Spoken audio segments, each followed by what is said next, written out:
Chris Mikowski from behind the camera for Emerging Civil War, and that dashing young fellow in front of the camera is Tim Talbott. He's been our host today here at Pamplin Historical Park, and we wanted to stop here and take a look at this panel because, Tim, you have called this one of the proudest things you have done in your career. Tell us about this project. Yeah, so as soon as you leave the National Museum, the Civil War soldier, and head out into the park, you're going to encounter Tudor Hall Plantation.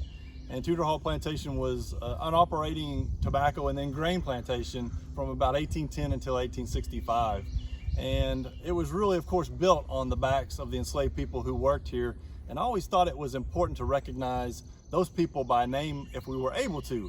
And doing a little bit of research through the county records, examining the Boysaw will as well as his estate inventory and some other county records, we were able to find at least 66 enslaved people's names, which we've put on this panel to help us remember and pay a little bit of honor and respect to the people who did all the work on this plantation and really made it what it was.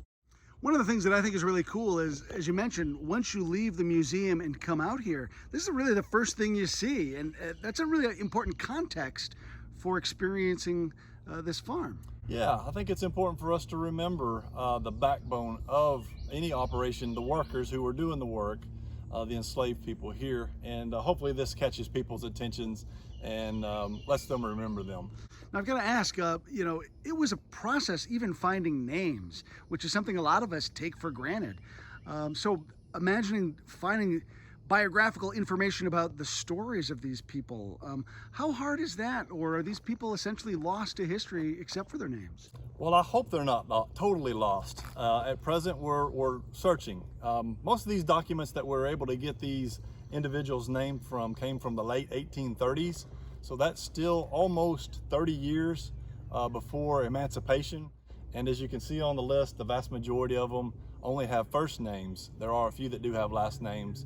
But trying to find these same people in, say, the 1870 census, where they're finally being included in the schedules, it's very difficult. That 30 years of difference between when the documents were produced and then continuing the next link to find modern day descendants is not an unsolvable puzzle, but it's one that's proving to be pretty challenging.